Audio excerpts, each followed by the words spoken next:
I'm going deep within this country to meet the people trying to make a change, the Ahmadi Muslims.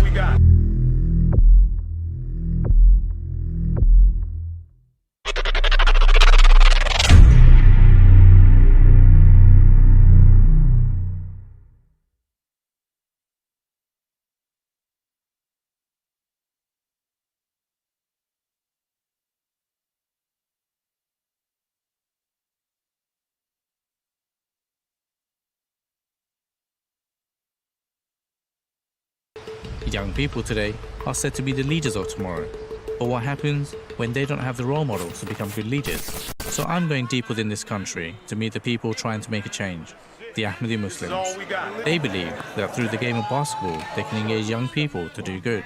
So join me as I travel with the Ahmadi Muslim youth and dive into this unknown world as I try to find out if young people really have any hope for a better future here in Belize.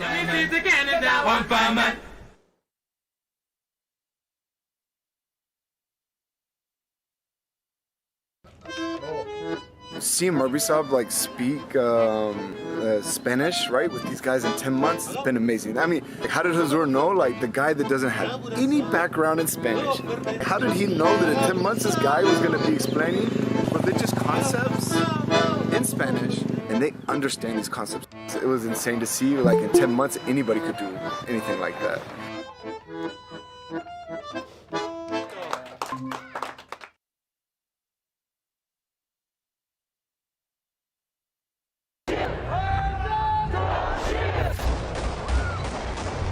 This divided nation, this polarized nation, this racialized nation is now being torn apart again. Until there's honesty and justice, no solution will ever prove beneficial. Absolutely, this is the only answer for my country and for the world. To treat your fellow humankinds as you would treat to yourself. This is called the golden rule. The religion of Islam.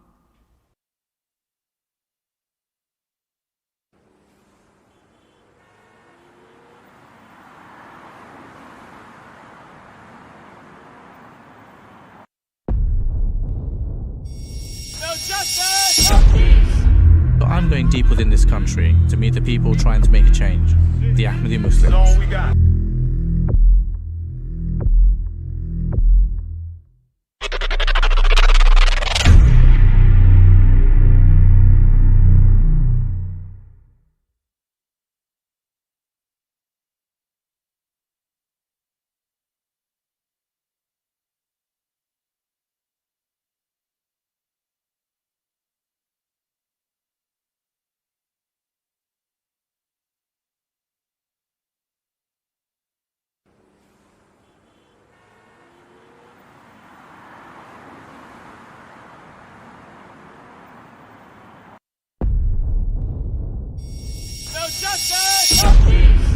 But I'm going deep within this country to meet the people trying to make a change, the Ahmadi Muslims.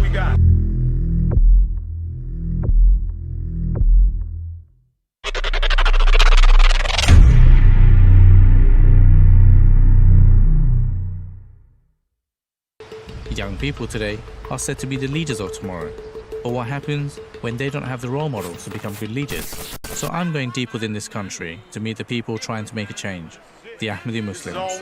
They believe that through the game of basketball, they can engage young people to do good. So join me as I travel with the Ahmadi Muslim youth and dive into this unknown world as I try to find out if young people really have any hope for a better future here in Belize.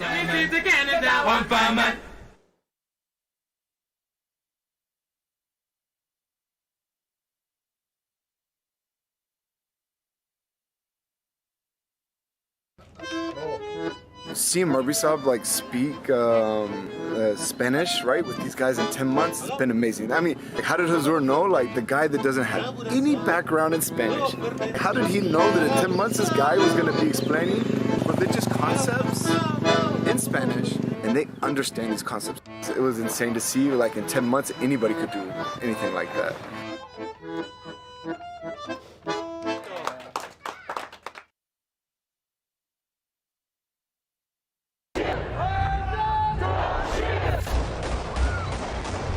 This divided nation, this polarized nation, this racialized nation, is now being torn जी apart again. मैं join कर रहा Until there is honesty ji, and justice, अस्सलामुअलैकुम no वरहमतुल्लाह। solution will ever prove beneficial. Absolutely, this is the only.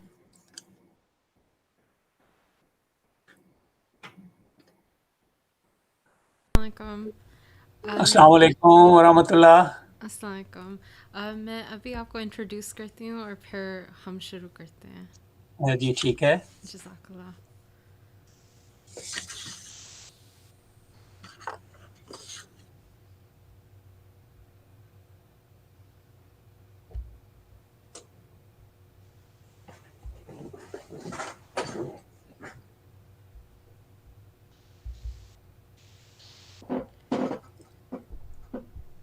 Auzu billahi minash shaitanir rajeem. Bismillahir rahmanir rahim. Assalamu alaikum wa rahmatullahi wa barakatuhu. Peace and blessings of Allah be upon you all. Thank you for attending and welcome back to day 2 of Minaret Muslim Film Festival's inaugural online screening event.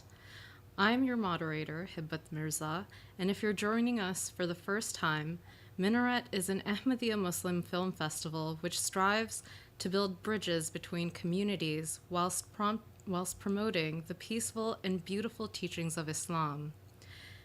As I mentioned yesterday, this year Minaret is screening specially selected works of MTA International, curated to 3 themes of youth impact, community outreach, and pathways to peace.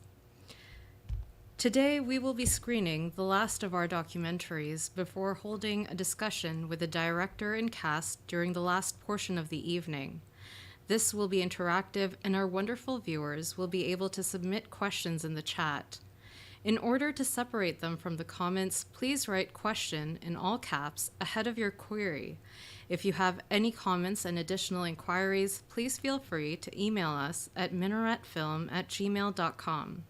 Or you can reach out to us on social media using the handle @minaretfilm.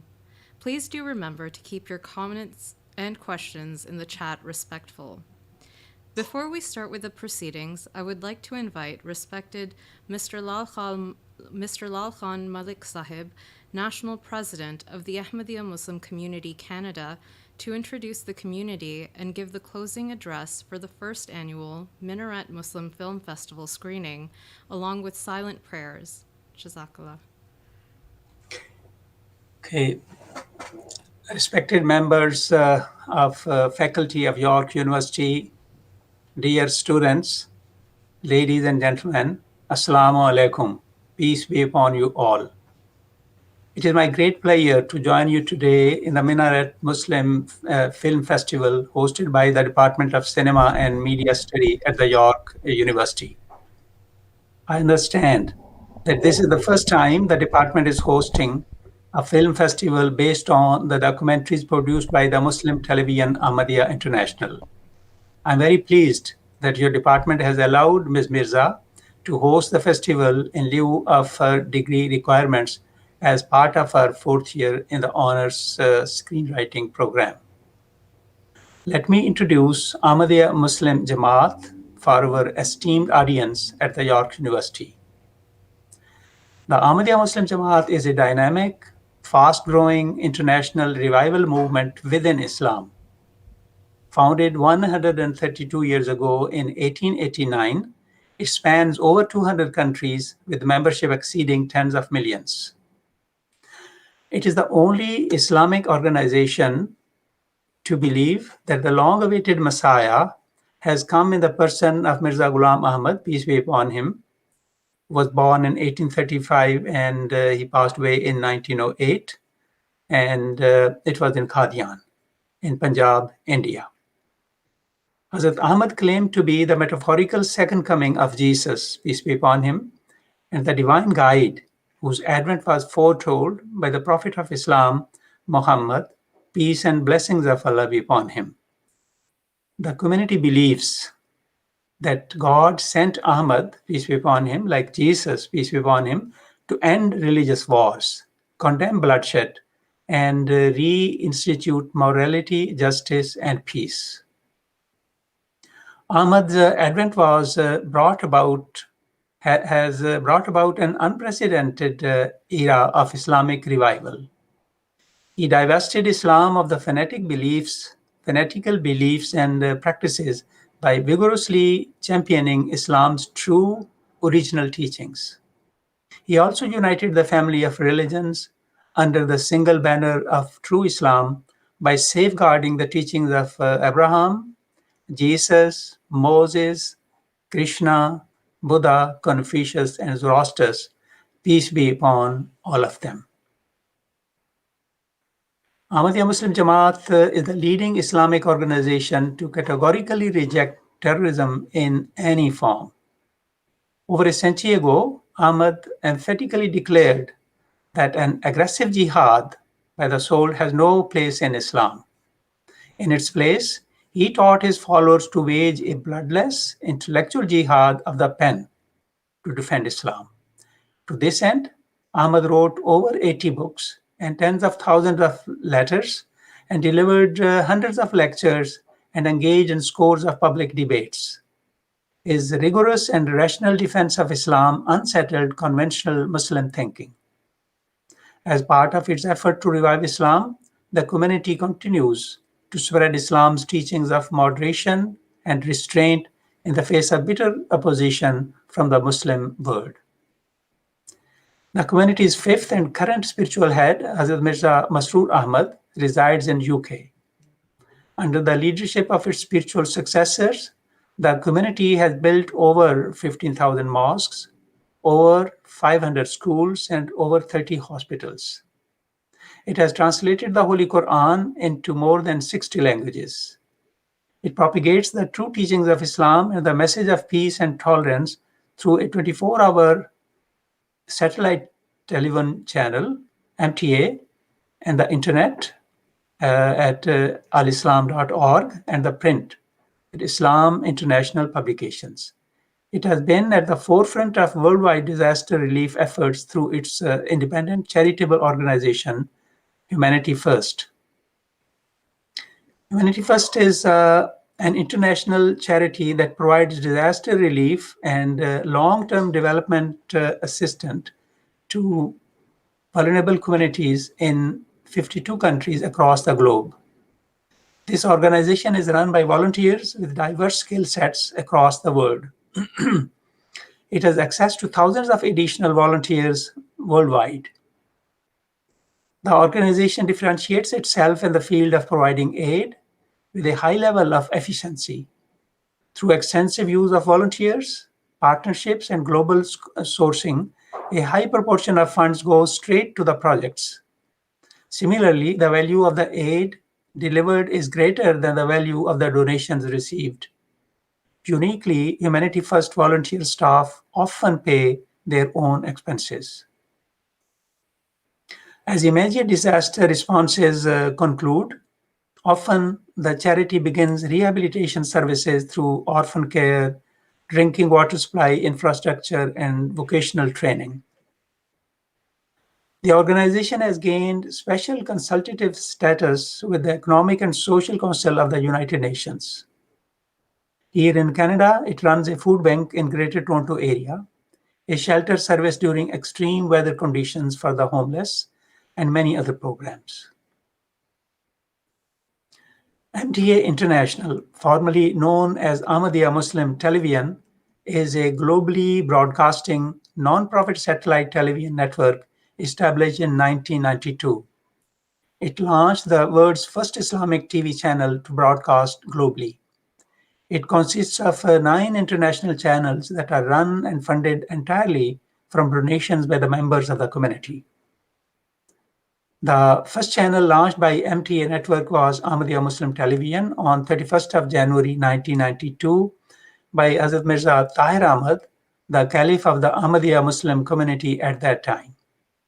It started off with the weekly transmissions and then began its 24-hour channel, 24-hour service on 1st of April 1996, becoming the first TV channel to broadcast Islamic programs globally and the first commercial-free television station. MTA has introduced a number of apps for the benefit of their viewers across a variety of platforms on all devices, such as TV, phone, tablets, desktops, etc. The network also makes use of social media to live stream its all 4 channels on websites such as Facebook, Twitter, as well as YouTube. The majority of its workers are volunteers, with just a small percentage of paid full-time staff. Out of the 300 staff members that work in MTA's London offices, 90% are volunteers who dedicate their time to assist in the running of the network. Higher education. The Ahmadiyya Muslim Jamaat supports education by building schools in many countries. In Canada, it is operating 7 institutions. It also assists students with over 45 scholarships as well as interest-free loans to the needy students. It also gives academic awards in the form of gold medals to all those students who excel in their education. It also hosts a science fair in Canada every year for elementary and high school students. It is worthy of note that the first Muslim scientist who acquired Nobel Prize, Professor Dr. Abdul Salam, belonged to the community. At the end, I hope and pray that the Minaret Muslim Film Festival will build bridges between communities and promote peace, allowing the Ahmadiyya Muslim community another avenue to share their stories and to foster creativity, inclusivity, and diversity in the film and industry. Thank you. It is our tradition to end all important programs with a silent prayer that Allah may bless such programs. I invite you to please join me in the silent prayer in whatever manner you may like to do. So please join me in the silent prayer that Allah may bless this effort.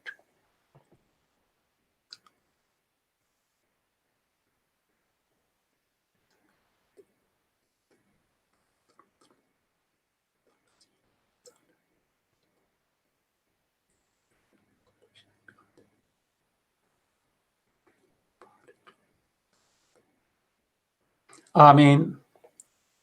Thank you again. Jazakallah, and thank you for that brief introduction. The final theme that we will be taking a look at today is called Pathway to Peace. The Ahmadiyya Muslim community and its leader, His Holiness Hazrat Mirza Masroor Ahmad, may Allah be his helper, have been dedicated in the promotion of peace throughout the globe. In fact, His Holiness has reached out to world leaders time and again to warn them that the turmoil across the globe could lead to a horrific Third World War. The final documentary of our event is titled The Golden Rule. The Golden Rule explores the racial tensions existing in the United States and presents the brutal death of George Floyd among a slew of other racially motivated deaths. Speaking with African American Ahmadi Muslims, this documentary presents the solution to injustice based on the true teachings of Islam and highlights the importance of unity, equality, and peace in a world where the threat of civil war is ever increasing. This documentary contains graphic images and could be distressing to some viewers, so please be advised.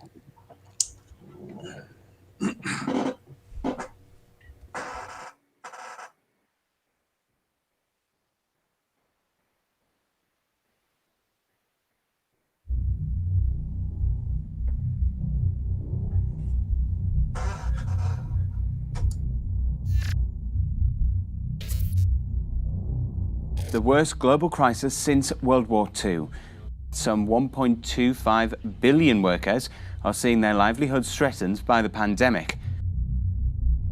The pandemic that we're experiencing has brought to light a pandemic that we've been ignoring for centuries.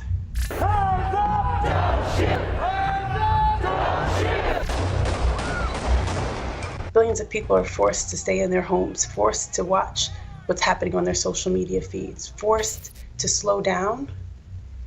It was in this moment that the entire world got to see what's been going on and what's been ignored, overlooked, hidden, minimized, diminished in my country for centuries.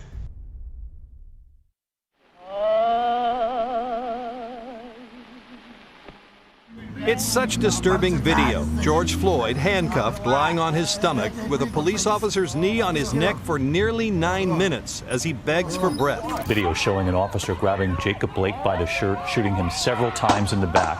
His 3 young sons in the back seat of the car. Hazur himself had seen the video, the pain in Hazur's voice and grief. He kept saying, "I can't breathe," and still the police didn't show any mercy. True peace cannot be established until there is justice.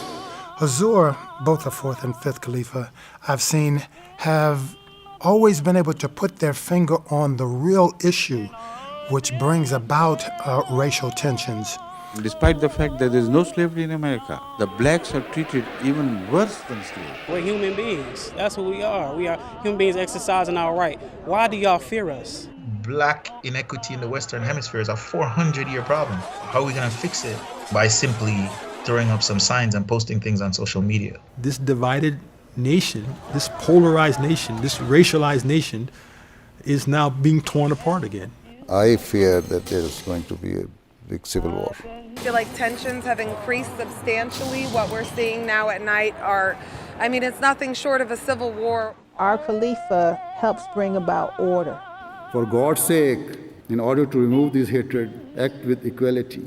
When you talk about consistency on all levels of society, is in Khalifatul Masih. Until there is honesty and justice, no solution will ever prove beneficial. I know in my personal life that the solution is Ahmadiyyat Islam, and a lot of the issues that the black community faces, I'm not facing it because I've attached myself to Caliphate and I've attached myself to the Nizam. They were talking about the 60s. This is when the discrimination in America was at its peak. And when that lady said, "We don't serve color here," that really hurt. Let them hate you if they like. So, Bilals of America, you will become the Sayyids of America. That every year they have the UK Jalsa, we send a delegation there. You can see how excited they all were. It's like kids in the candy shop. I asked Hazur about, should we endorse Black Lives Matter as a Jamaat? Hazur went silent for some time. And then suddenly Hazur said, innocent lives matter. And the supremacy of justice. Religion only has only 2 basic fundamental truths. Number 1, the truth and love of God Almighty. Heart and soul, number 1. And 2, to treat your fellow humankinds as you would treat to yourself. This is called the golden rule. And I've been scorned all down. Umar Bilal.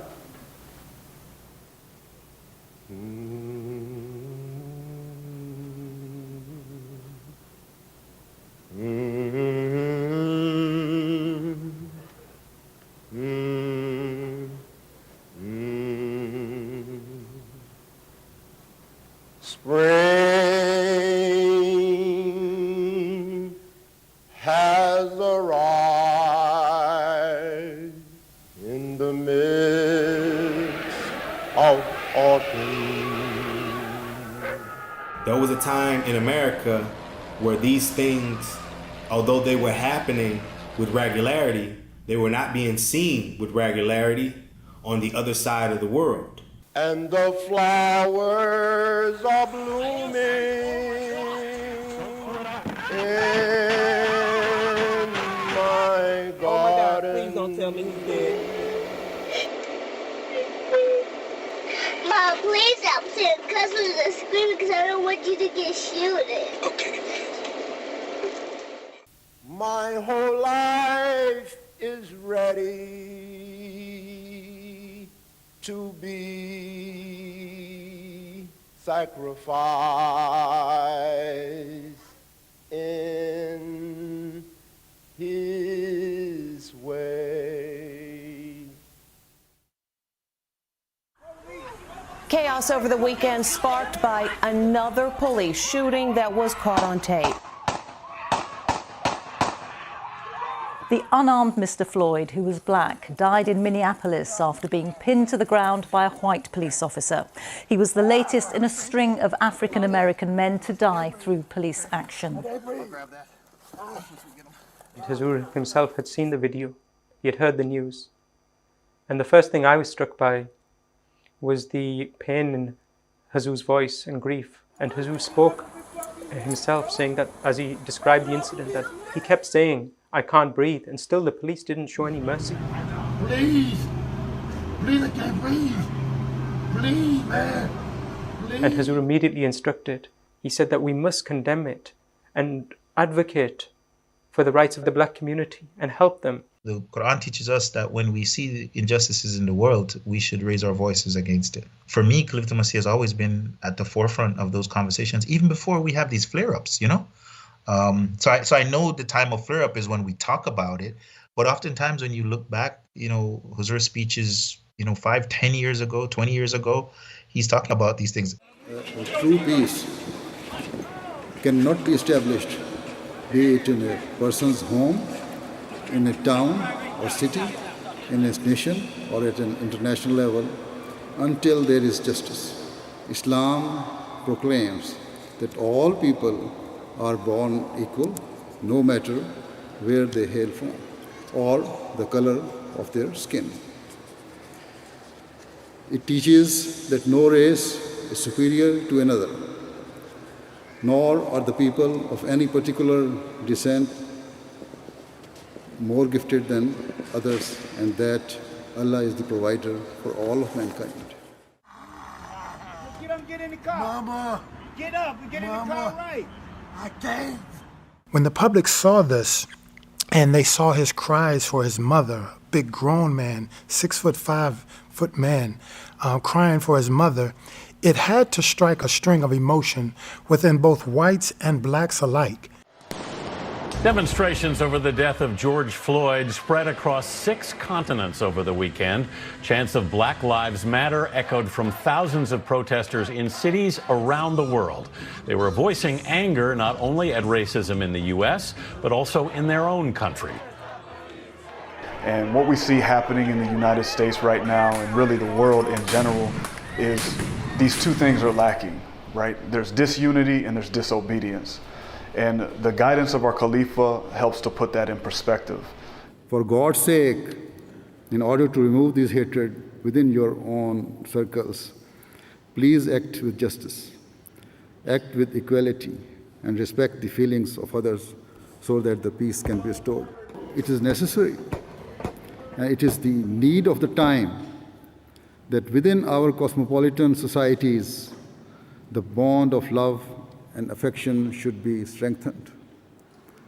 Respect and honor for one another should be inculcated. And most importantly, the love of God be instilled into the hearts of the people. Absolutely, this is the only answer for my country and for the world. And it's been the primary message on how to solve so many problems throughout the world. Religion really has only 2 basic fundamental truths. Number 1, the truth and love of God Almighty, heart and soul, number 1. And 2, to treat your fellow humankinds as you would treat to yourself. This is called the golden rule. And he said this is all religion is, to love God and love humanity. So again, that's what America is supposed to be about, welcoming the stranger and embracing them and uniting. But we are now more like the disunited States of America than the United States of America. And that's the unfortunate moment we're in at this point.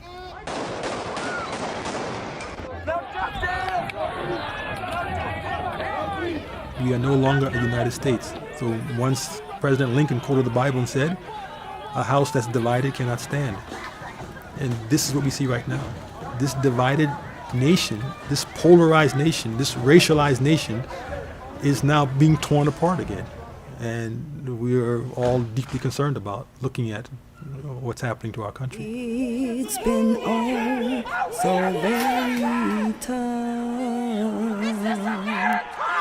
Tens of thousands demanding justice and change in the U.S. Take a message to Rawa, message. Despite the fact that there is no slavery in America, no legality in slavery, yet the blacks are treated even worse than slaves. And that is why, with people like Farrakhan and so on, they are capable of gathering even 1 million people by way of protest. They're misled, I know. When I go there, I meet the leadership and I tell them this is no way of liberating yourself. The best way is to liberate yourself from the evils, provided you behave well, provided you offer sacrifices, provided you get education and emphasize the role of morality. Then no society on earth can keep you suppressed. This is my message against the message of Farrakhan. But unfortunately, people want excitement and want cheap and shortcuts to success. And there's no cheap and short cut to success. Don't you spread your wings, spread your wings. Religious people, spiritual people, us, for example, as Ahmadis, we have outlets, right? We take this to our prayer rug and we say, Allah, lift this weight from us. Many people who are out in that street don't see that the same way. Their thing is, if we don't move this authority, nobody will.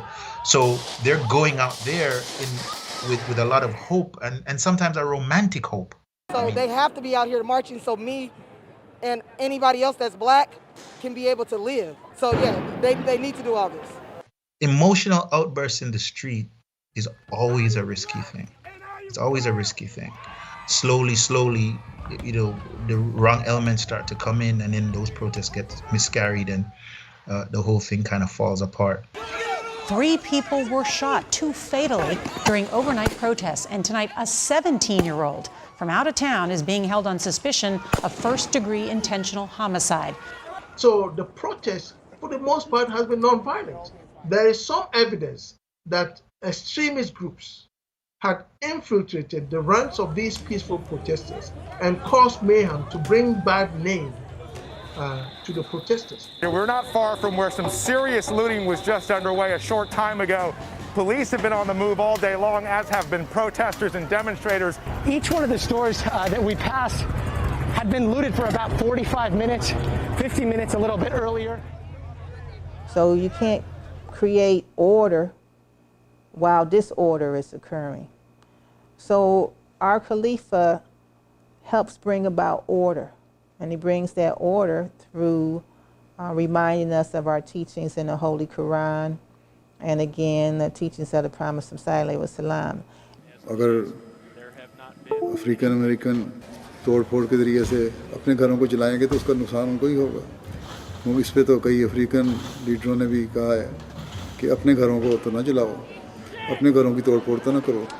हाँ, अपने हक लो और जायज़ तरीके से लो, जहाँ तक इजाज़त देती है वो प्रोटेस्ट भी हों, लेकिन अपने जदादों को तबाह करने का तो कोई फ़ायदा नहीं होगा, उल्टा नुकसान होगा। इसलिए इस बारे में भी प्रोटेस्ट करने वालों को भी सोचना चाहिए।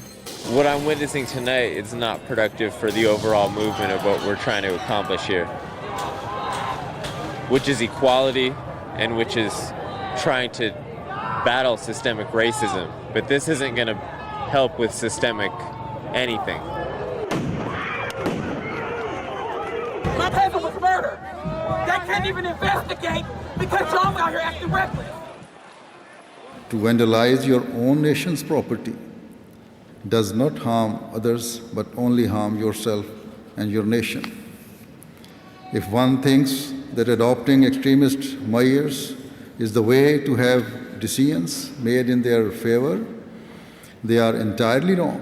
I feel like tensions have increased substantially. What we're seeing now at night it's nothing short of a civil war.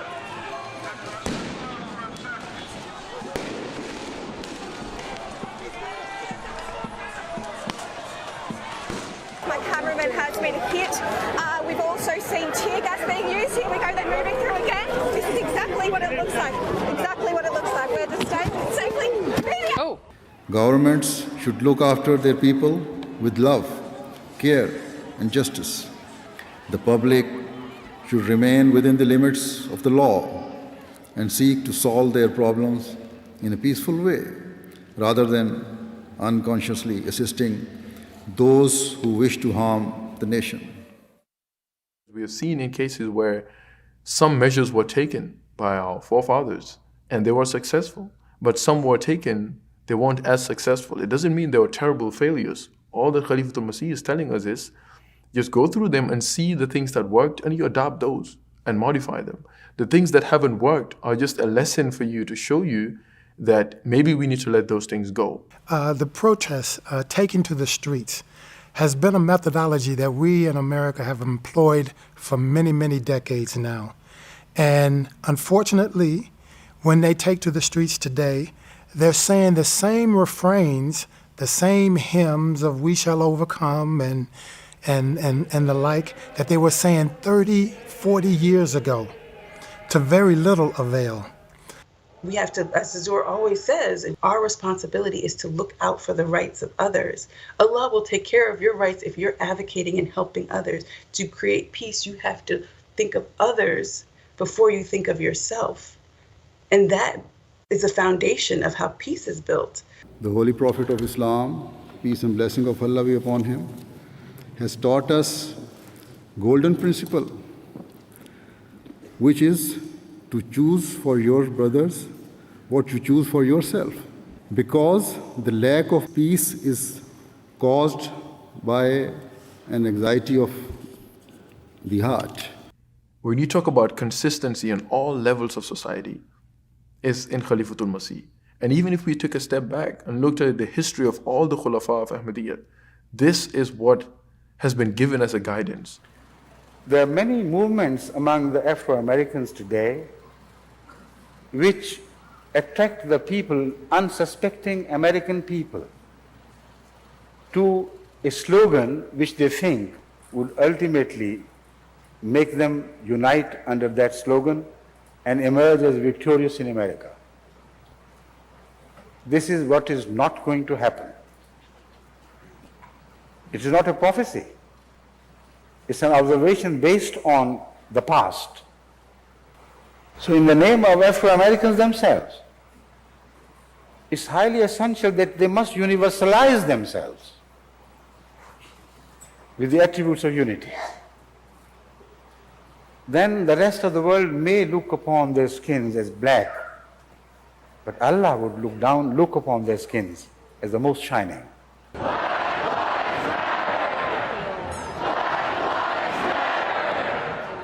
So I remember when I asked Hazur about are we supposed to endorse Black Lives Matter as a Jamaat?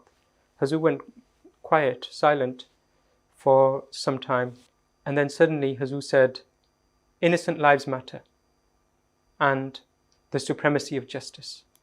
These are our slogans, these are what our slogans should be, as these are based on the teachings of Islam."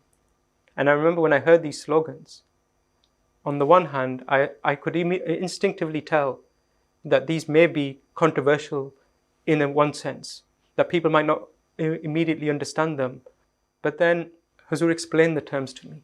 Hazur said that the Holy Quran has said that to kill even one innocent life is akin to killing all of mankind. And so that is the basis and foundation of this term. And Hazur said the very definition of somebody who is not innocent is that person who has been given power by the state of law enforcement. And rather than using that force for justice, he uses it to place his knee on the neck of a defenseless man.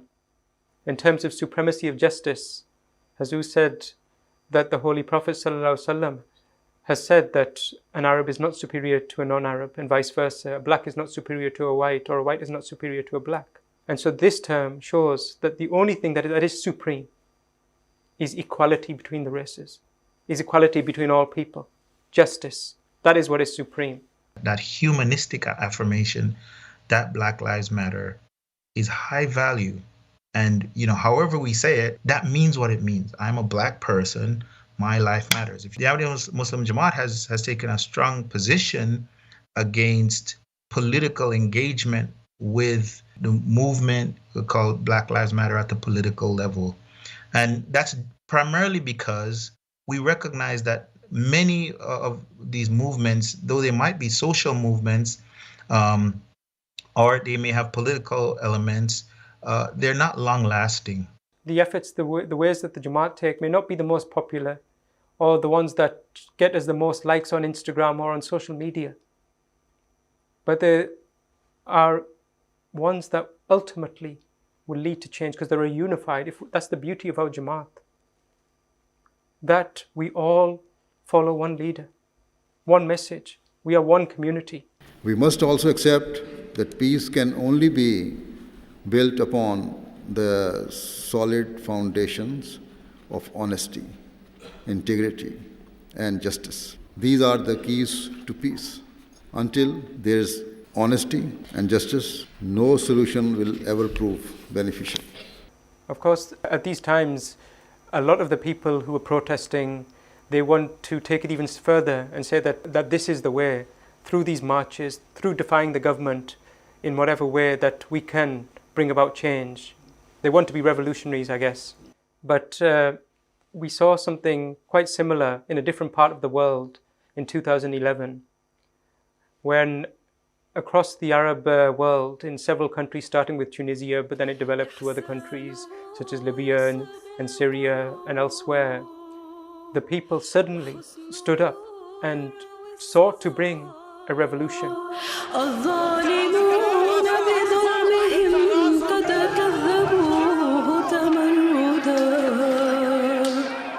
بدأت الثورة في تونس وسرعان ما يعني انتشرت كالوباء في مصر وفي دول أخرى، حيث خرج الناس في الساحات يظهروا الاحتجاجات.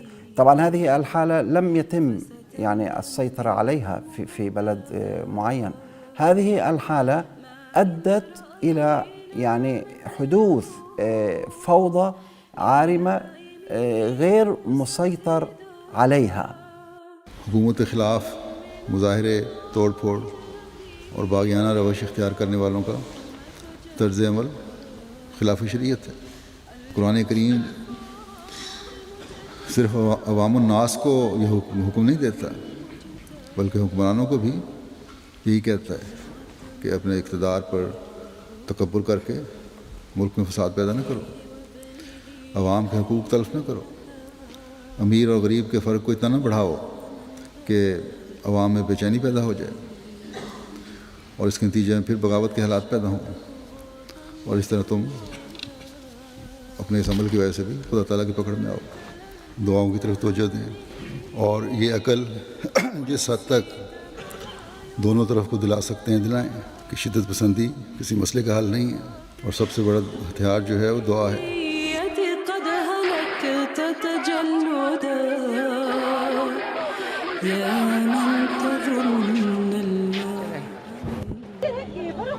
تخيلوا لو أن الأمة العربية والإسلامية أخذت بمواقف حضرته، تخيلوا ذلك، لفوتنا كل ما حدث من دمار وهلاك، لحفظنا شعوبنا وأمتنا من هذه الحالة التي وصلنا إليها، من هذا الحضيض ومن هذا التشرذم ومن هذا الواقع المرير التي تعاني منه الآن الأمة العربية.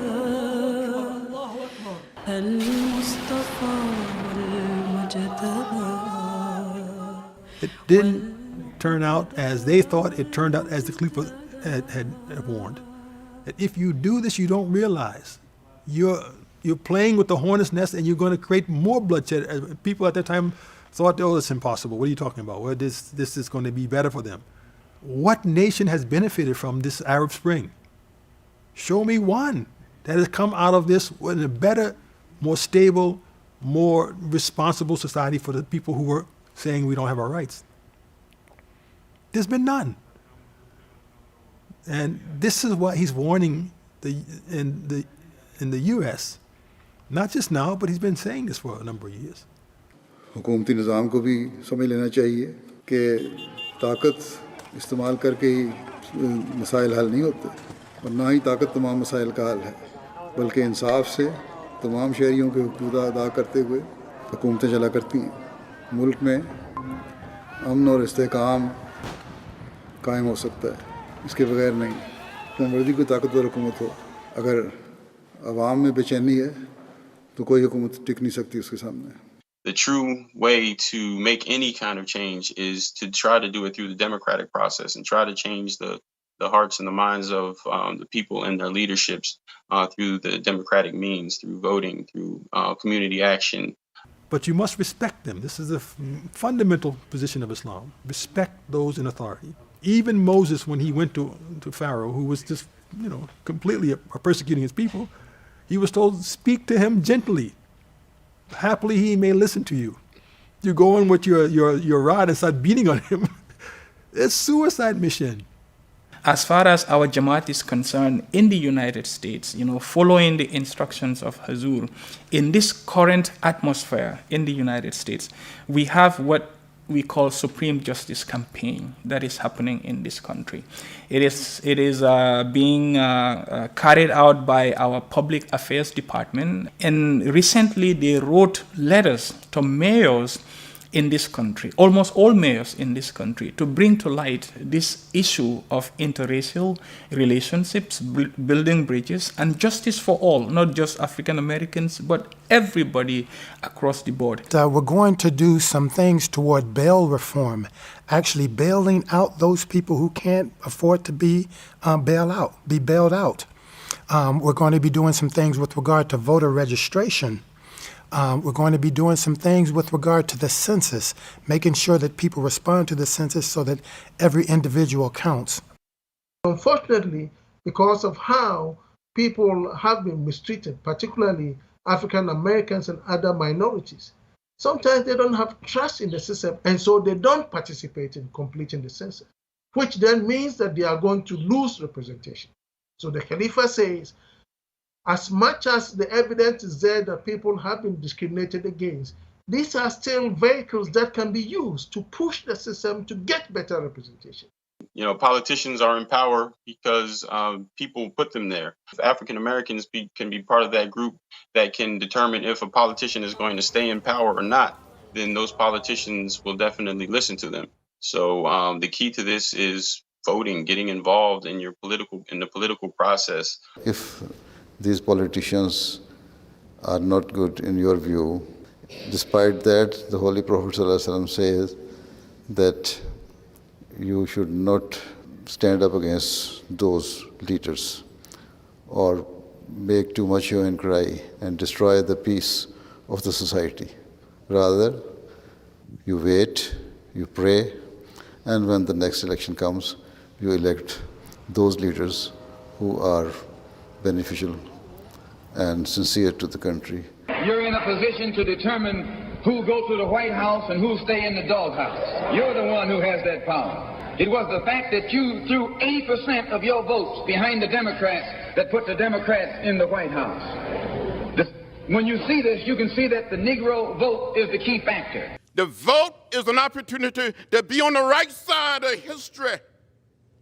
It is a chance to cast a vote by the people, of the people, and for the people. Do you know the attributes of Allah? La ilaha illallah. Do you know the attributes of Allah? La ilaha illallah. And a simple phrase that our Khalifa has stated, without justice, there's no peace.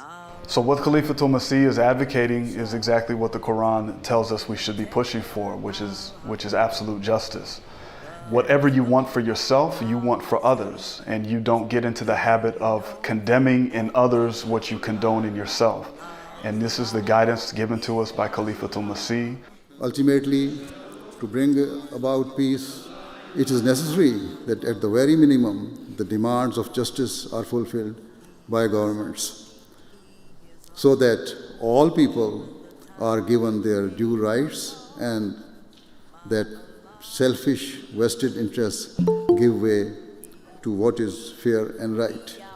Probably the most profound things that the protesters say on the streets is that no justice, no peace. No justice, no peace. No justice, No justice, no peace. Meaning that if there is no peace, there's no justice, then we cannot expect peace to follow.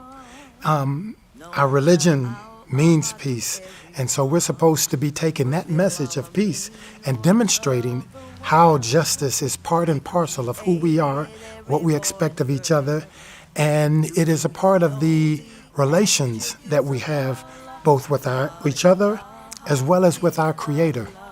अरब दुनिया की ख़ास तौर पर यह ज़िम्मेदारी है कि हज़रत सल्लल्लाहु अलैहि वसल्लम के इस आखिरी पैगाम को समझें जिसमें आपने अरबी अजमी का गोरे और काले के फ़र्क को मिटा दिया था। बस अब हज़रत सल्लल्लाहु अलैहि वसल्लम के ग़ुलाम सादिक़ की ग़ुलामी और खिलाफत की इताअत में ही अल्लाह ताला के फ़ज़लों को जज़्ब करने के रास्ते हैं। The Khalifa's words are our marching orders. They're not just nice words for paper or for speech. Khalifa doesn't say anything what the Holy Prophet Muhammad says at all. And he just reiterates what the Holy Prophet Muhammad sallallahu alaihi wasallam. He just brings it back to us. The Khalifa Masih has addressed all of those issues, and in terms of how, we should behave as subjects and citizens, and how government should behave in relation to that. And those are, the articulate approaches that he has taken. And we can all go back and watch the videos and see the tapes of him meeting world leaders. These are the conversations he has with them too, right? Because he's not going to them to broker some new deal for some oil wells or whatever. He's going there to talk about really how we treat each other, right? So that is the blessing of Khilafat. मुझे दुनिया के मुख्तलिफ ममालिक में इस्लाम की खूबसूरत और पुरअमन तालीम बयान करने का जब मौका मिलता है और दुनिया को ये बताने का मौका मिलता है कि तुम लोग अगर अपनी बका चाहते हो तो इन असूलों पर चलो, इंसाफ को कायम करो और दो अमली की पॉलिसियों को छोड़ो, और तभी तुम लोग अमन हासिल कर सकते हो और तभी तुम लोग अपने ज़िंदगियों को संवार सकते हो, और इस दुनिया में अगर तुम अपने बका चाहते हो तो इसको हासिल कर सकते हो।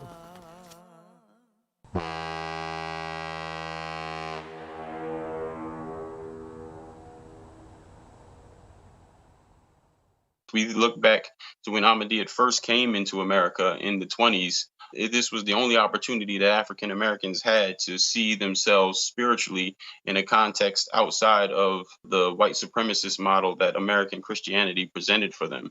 So when Mufti Muhammad Sadiq came to America in the 20s, he provided a spiritual safe haven for African Americans to where they can see themselves on parity with everyone else. I used to write songs, and my songs it all started in 1835. And my lajna was in the back, and they were singing Revive the Religion when I was singing. It all started in 1835. A man named Mahmoud came alive. He lived in Qadian, India. He lived a life of piety to set an example for you and me. So in the beginning, it was 1920? 1920 that the man came here in Philadelphia. It landed. He was sent by the Prophet Islam to come here to preach. And he was Muhammad Mufti Sadiq. That was nearly 100 years ago that he came. And at the time, there was no real exposure to Islam.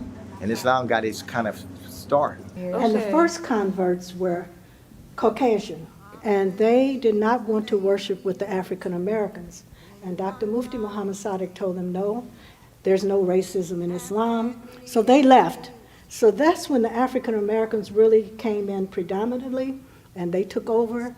And they really, those African Americans that I know, they worked hard to keep Ahmadiyya here. They learned it. Other religion, revive other religion of Islam. No, I was brought up in St. Louis, Missouri.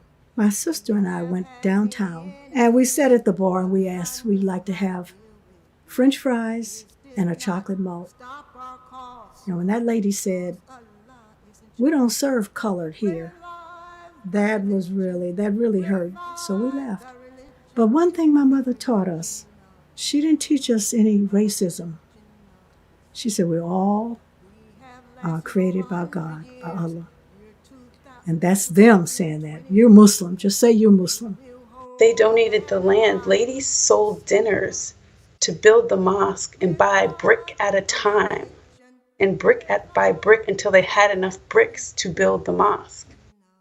That's African American contribution. A group of individuals learned about Ahmadiyyat just from some of the literature and the books. One individual who's still alive, and every day I talk to him and I hear about the sacrifices that he made with the limited resources that he had at the time to refurbish the building, to renovate it, to make it acceptable for a place of worship.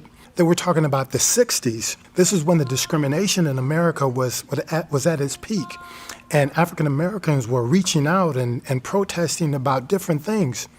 These individuals, the Ahmadi Muslims, they were praying and making sure that their efforts were not on the streets protesting, but their heads were on the prayer mat to make sure that the society would undergo the kind of changes and reformation that they were experiencing.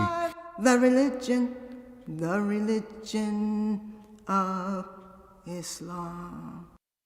Islam in general has given the disenfranchised group of people, whether they're African Americans or Asians, etc., shown them what justice and equality looks like, and fair treatment, and kindness, and compassion.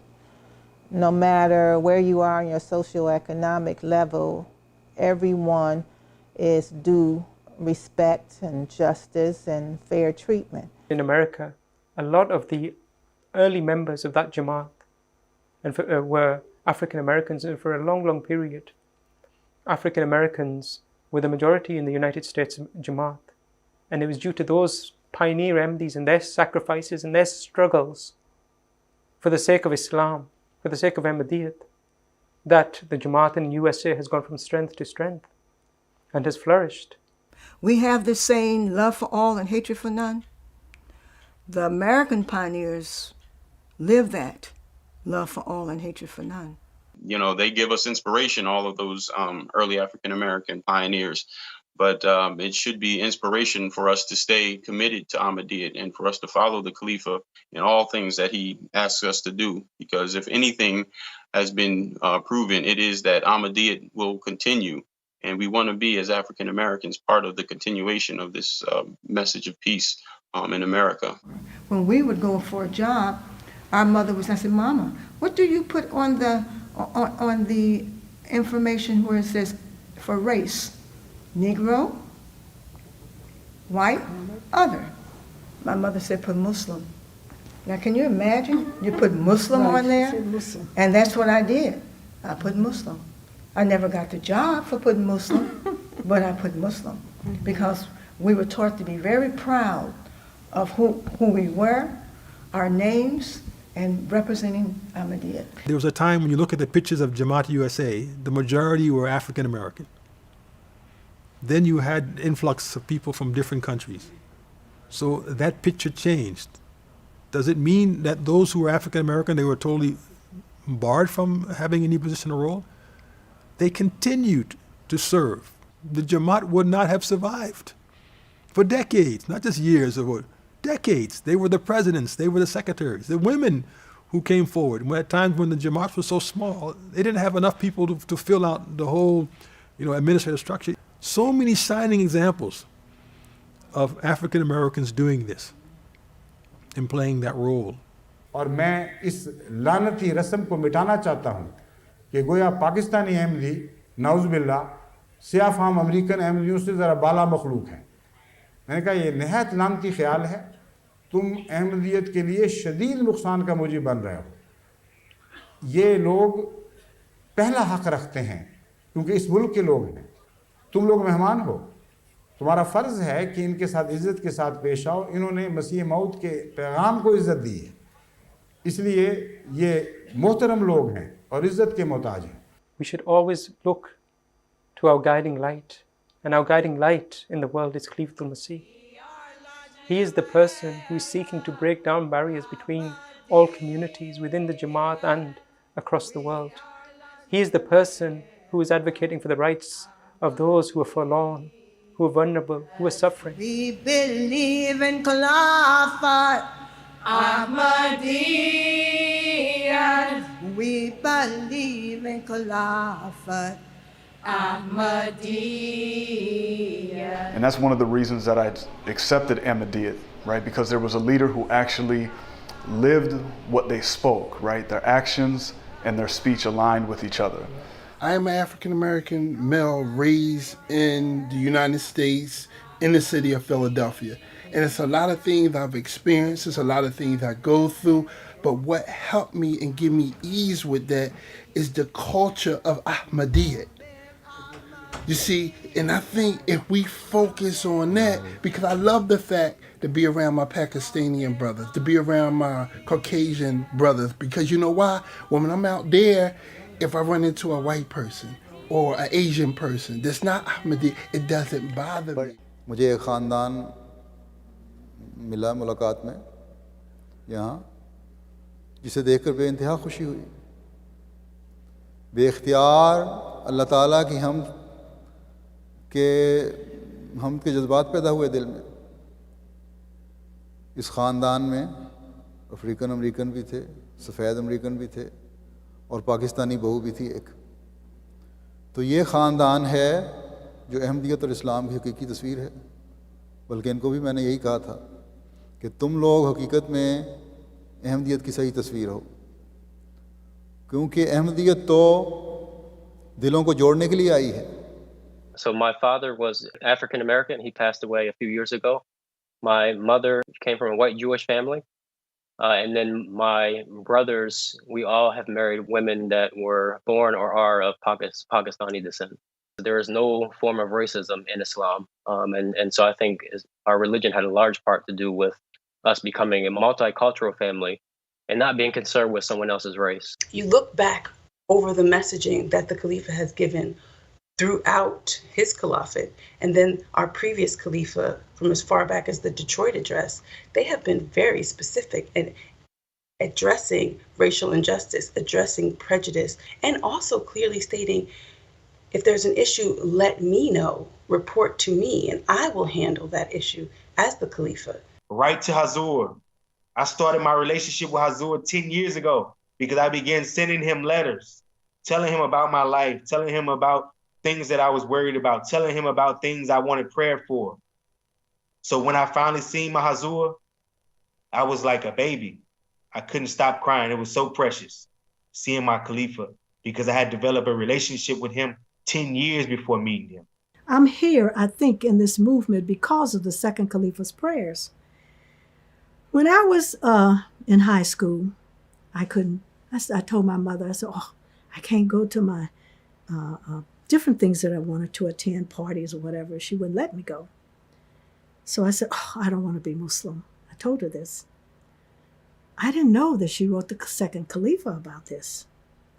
So once I was getting the mail, and I still have that postcard. He sent a postcard and I read it. I will pray that your daughter remain Ahmadi Muslim and steadfast. And I believe as a result of those prayers, I'm still here. Inshallah. مسرور يا بحر الهدى أرض التقى والنور جئناك نبغي بيعة نمضي بها للنور. The more time you spend focusing yourself in both prayer and connecting to your Khalifa, the more you will see examples that transcend and supersede the toxic behavior of some. So any motive which generates from inferiority complex will always frustrate, will always end up into nothingness. If you only do damage. If you love, your own people, O Afro-Americans, remember this. None can change this decree of God. You must rise above parochialness and begin to rebuild yourself under the unity, under the canopy of unity of God. Then you can rise in the sight of all around you, whether they are white or red or whatever their color be. Because God must be extolled. When I became a Muslim and an Ahmadi Muslim, I learned to pray side by side with people from different races, different nationalities, different backgrounds. It has made me a much broader-minded person and not seeing the world in just black and white as I did as was my upbringing. Let them hate you if they like, but the hatred would not be made to emerge victorious if you love God. That is the precondition for your victory. Because your victory will not be against humans. Your victory will be against evil, against ugliness of immorality.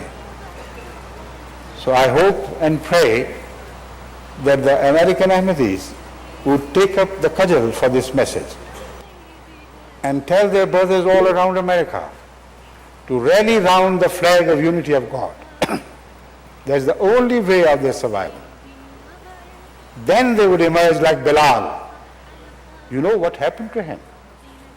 When he sacrificed his personal comforts and risked his life for the sake of unity of God. When he was dragged in the streets of Mecca, in the stony streets of Mecca, like a dog is dragged with a rope tied down its ankle. So was Bilal dragged down. And until his last moment of consciousness, he kept on extolling the unity of God. He almost died saying, La ilaha illallah, la ilaha illallah, la ilaha, la ilaha.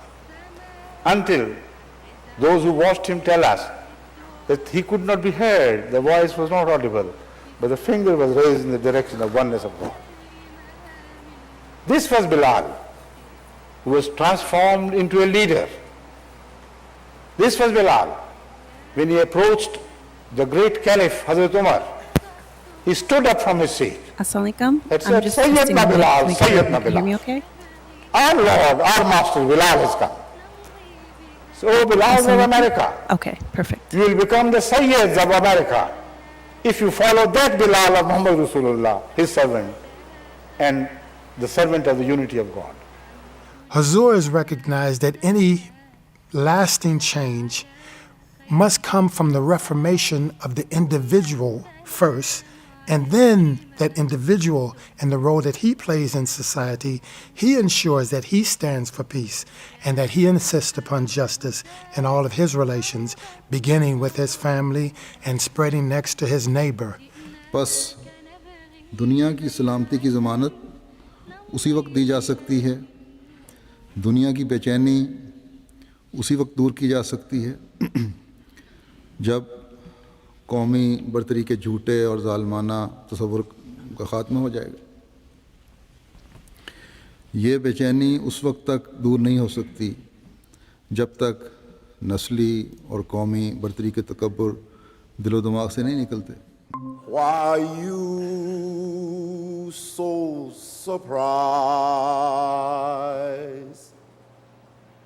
to see that I have come as the Messiah? Even the spring winds tender their fidelity. The problem of black inequity in the Western Hemisphere is a 400-year problem. So how are we going to fix it?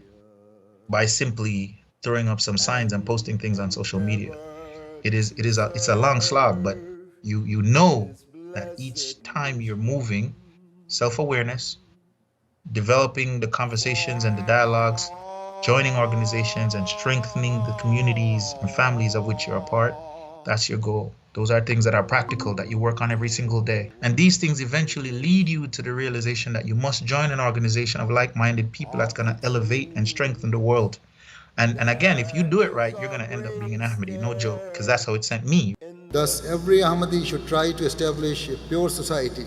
Unless the walls of color, race, and nationality are made to fall, unless Asian, white, and African American consider themselves as Ahmadis, as human beings, equal to each other, and do their utmost to discharge the rights of others, we will not be truly fulfilling our pledge. We will wipe your tears if you have troubles. How many people say that to you? His Holiness actually said that to us. I almost started to cry. I almost started to cry from hearing him say that we will wipe your tears. That's... Every year they have the UK Jalsa. We send a delegation there. People were given the message that this is a special delegation for those families of African Americans, second, third generation, and the new converts from African Americans. You can see how excited they all were. I mean, it's like kids in the candy shop, you know. They're so excited, they're so eager that we're going to have a molakak with a zur, and then they're sitting there, and the zur comes in, very relaxed and in this beautiful way, and having these conversations, and people are just, emotions are flowing. But this was this beauty of our Khalifatul Masih, to see it all the time and keep reaching out and making people feel that you are part of this family, and remove the other barriers of, you know, color and continent and culture. Just get all those things out the way and focus on we are part of one spiritual family called Islam. Assalamu alaikum. Wa alaikum assalam. You're the best man. The people are more happy here than with the first building. He has his opinion. Right. That is what I want you to hear. You had given me a Milky Way and a pen. I still have those two things. Come in again. That chocolate, I think, must have expired. You take this new one? I brought a gift for you. Pardon? Yes. You brought a gift? Hacha. Yes. What is this? It is an African American exhibit that shows part of the journey of African Americans to Islam in America. The gift for me will be if I see the progeny of all those African Americans who accepted Ahmadiyyat. Yes, in Ahmadiyyat. Yes. Right? Yes, sir. So yes. Next time you bring me that gift. Yes, mashallah. Not only the picture. Yes, sir. Right? Yes, sir. There is a great stair in the heavens to such an extent that the angels of the Lord are descending. Seated before me are various politicians, influential figures, and well-educated people. And so I wish to reiterate that you should all try your level best to influence your governments and leaders positively towards establishing justice and honesty at all levels. These are the golden principles and teachings that are required to establish peace in the world. Just to be an Ahmadi, it's the only way, don't you see? At the occasion of the farewell of an Ahmadi representative of Gold Coast, after the 1951 Jalsa in Rabwa, Pakistan, Hazrat Khalifatul Masih II, radiyallahu anhu, made this grand prophecy for the future of Africans and Black people. I ask Allah in My special message to you about the future, though I cannot say whether this relates to a near or far off time, is that I can vividly see an illuminating inscription on the wall indicating that a glorious future is destined for your race. Remember, God Almighty never forsakes a particular race forever. Although he may keep them aside for a certain time, but not forevermore. At a certain time, he gives a particular nation and continent an opportunity, and then he gives the same chance to another nation and continent. And now it is your time. For so long, you have been oppressed and your people have been subjugated. Yet without a shadow of a doubt, a magnificent and resplendent future is rapidly approaching for all of you. I can assure you that I will never allow any amity to entertain the false notion that any one nation is inferior to another. Just as the noble Prophet sallallahu alaihi wasallam has expressed that he strongly rejects such views, I also assure you that I strongly reject ideas of this nature. So return to your homeland and prove yourself to be a true Ahmadi. Tell your brothers that you came to Pakistan and visited Rabwa and came to know of the reality that you have brothers in Pakistan. Tell them that you did not meet with Pakistanis, but that you met with other Africans of a different color, and that they consider their African brothers to be like their own kith and kin. I expect Africans to offer the same sacrifices as the people of any other nation, and I invite you to preach and spread the message of Islam to all the four corners of your country. I'm so proud to be, as I wipe these tears here from my eyes, 'cause my only goal is paradise. Ahmadiyya, and I'm so glad you're mine. Just to be an Ahmadi, it's my life, I cling desperately. Just to be.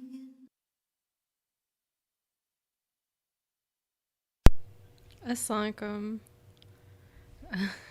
Assalamualaikum. I'm good. We're about to start the live discussion. So, 1 second. And just so you know, I didn't read the questions, but I'm sure Abdulatif just heard me. Jazakallah. So, welcome back, viewers. Assalamu alaikum wa rahmatullahi wa barakatuhu. I hope you enjoyed our selection of documentaries this weekend. As previously mentioned, we have here with us some members of the cast and the director of The Golden Rule. So would you all please introduce yourselves? Let's start with Mr. Tokir Mirza Sahib. All right, assalamu alaikum, jazakallah, and thanks for having me. Yeah, my name is Tokir Ahmed. I am a Waqf Zindagi, a life devotee at MTA International, and I'm currently serving in London. And I was fortunate enough to be involved in this project, and had a great opportunity to work with all these individuals and more present here. Jazakallah. Alia Saiba. Assalamu alaikum. I'm serving as the president of the Pan-African Ahmadiyya Muslim Association USA for the women. I was really excited to take part in this documentary this summer and really moved how Hazur paid so much special attention and even translated some parts of it. I work in restorative justice, which is equity work in New York City. I have my own company and we work with schools, organizations around hate crimes, conflict, mediation, and social justice interventions. Jazakallah. So- Abdul Latif Sahib. Wa alaikum salam. Abdul Latif Balant is my name. I'm here in Baltimore, Maryland. I am the General Secretary for PAMA and also local Tabligh Secretary. Very fortunate to have been chosen to be a part of this and honored to share some insights with regard to the making of it. Jazakallah. Basir Sahib. Assalamu alaikum. Dear viewers, my name is Basir Rodney. I am currently serving as the president of the Pan-African Ahmadiyya Muslim Association, USA. I have been appointed as the head of the Ahmadiyya Muslim community, Hazrat Mirza Masroor Ahmad. And I come to this documentary in part because the director himself requested our participation because so many of the issues were germane or are germane to the United States, of course, and the killing of George Floyd and Ahmaud Arbery and Breonna Taylor, so many people by the police here in the United States are frontal issues on the mind. And so our boss, if you will, our leadership, our political diplomacy, allowed us this space to explore this project and interpret some aspects of it for the rest of the world. And I'm very grateful to have been a part of the experience and thankful to Mr. Nizar Ahmed here for his wonderful directing. Jazakallah. So why don't we start with the first question to you, Tokir Saib. What was the inspiration behind the documentary, and how did you approach the initial stages of planning it? Well, it's pretty simple, actually. I think the inspiration was Hazrat Khalifatul Masih himself. I serve in the production team in MTA, and it was Mr. Abid Khan, who's the press secretary for Jamaat Ahmadiyya. He's also the head of the news department in MTA, and so he approached our director, Mr. Minaret, that they wanted to do a project where we highlight the antidote that Khilafat has been providing over so many decades to this issue, because this is something that, as you might have gathered from the documentary, affected Khalifatul Masih deeply, and so we were told that who wants this issue addressed as fully as possible.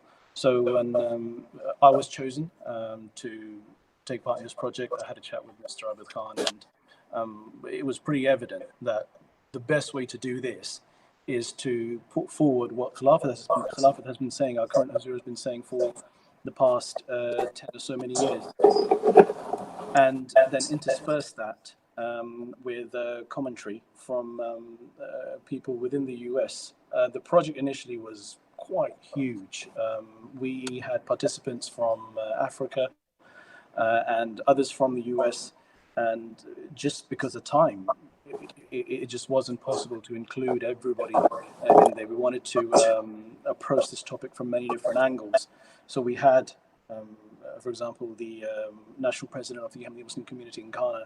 We had his interview, the national president of the Ahmadiyya Muslim community in Gambia and also Nigeria. We had their interviews, and a few other brothers and sisters from the USA as well. But I think one of the most iconic lines from the documentary is something that Mr. Basir had said, that the issue of black inequity in America is a 400-year problem. So you definitely can't tackle that in one program, whether it be an hour or more, or a few episodes even. So the best thing was that we thought we unearth all the sayings of the Khulafa from previous years, because that is our guiding light, and they're only reiterating what the Holy Quran and what the Holy Prophet has taught us. And I think one thing that emerges from that is it might not be, like Mr. Abid Khan in the program had said, the most attractive message, but it has been the consistent message, and that was echoed by our African American brothers and sisters who took part in the program in the USA. And the other thing that we wanted was that initially, like I said, it was gonna have a more global approach to it. Like we wanted some input from African countries as well, but then because it was such in those, and it still is, such a USA being the highlight of the issue, we said, right, let's just make everything US related. So even the poems and some of the singing, it's from African American brothers and sisters, and all the attendees, other than obviously Mr. Abid Khan himself, are from the US. So whether we achieved our objective or not, just the viewers would let us know. For the respected cast members, why did you agree to work on this documentary? I mean, it's such a sensitive topic. So what pushed you to say yes to working on it? Let's start with Alia Saiba. For me, it felt very cathartic and important to respond in a timely way to what was occurring. And I struggled in spaces outside of Jamaat to even have those conversations, especially being sometimes the only Black person in the space or in the room. If I'm going into a school, that may be all teachers who are of another culture and background. So having those conversations in those spaces was challenging, but my home, my spiritual home, my Jamaat is the most important space that I exist in. So desperately wanting to see it, the pain, the importance of our guidance, and to see voices uplifted, Black voices, men and women. That was the impetus behind it. Brother Abikan suggested that I take part, and I of course wanted to do something meaningful, and I knew that Hazur's personal wish was to see this happen. So I was all hands on deck and ready to go, and hoping that it would be a salve and a balm for so many people who are hurting and needing to hear a message from our Jamaat members and to see our faces too. Jazakallah. Abdul Latif Sahib. Yes. Similar to Sister Latif. For me, it was also an answer to a call. I said Labaik because I felt a duty to share my perspective on it. The video happened at a time when it was, right after it, it was still raw, and so there was a lot bottled up, inside me that I wanted to say about it, and this offered to me the perfect opportunity to put my faith in context with regard to what was happening. I believed that it wasn't just going to be an Ahmadi audience, and so my hope was that others could see the effect that our faith has on our understanding of what's happening. And so I grappled, with the issues to come to grips with it so that I was not, too preachy, similar to any tabligh type of approach. But I hoped that it would be, a tool, that the external audience could see, the peace that we experience within our community, the way in which we are somewhat sheltered from the harmful effects of the racism, but yet we're still on the front lines at the same time. So I wanted to be a part of that message, and I knew with some of the other participants in this that they would be able to capture it in a way that I couldn't if I couldn't find the words. Jazakallah. Basir Sahib. So I mean, the easy answer, of course, is to say that the Khalifa of the time called, and I had no choice but to go, right? but I would also temper that thinking with a personal recognition of how difficult these things are for some of us. Because at the one hand, you're being asked to kind of speak with a voice of so many other Black people, right?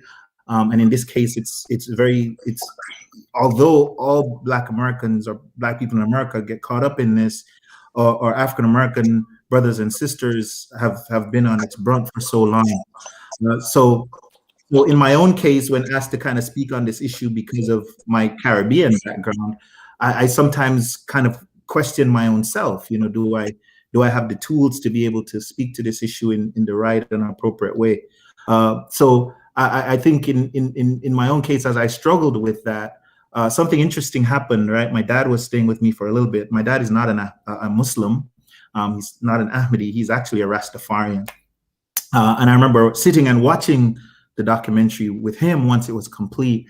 And, like us, he was very moved by it, and he reminded me of an incident of when I had just moved to Fort Lauderdale with him. And we ended up in a very similar kind of altercation with the police in Oakland Park, which is where we lived.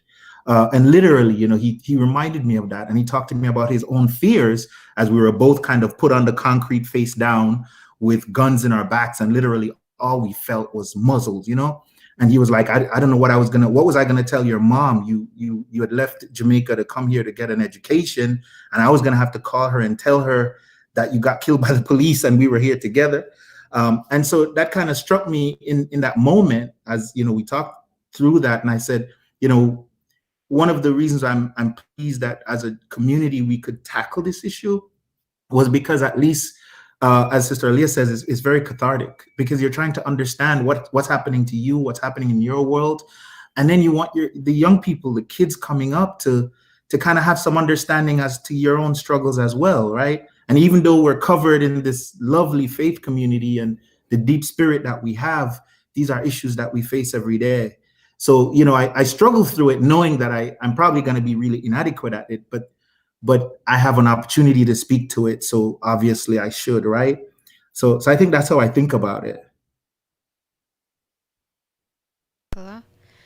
So how did you all go about preparing for this? Tokir Saib, it's such a sensitive topic. So how did you, as the director, balance between telling the story and also remaining respectful regarding the subject matter?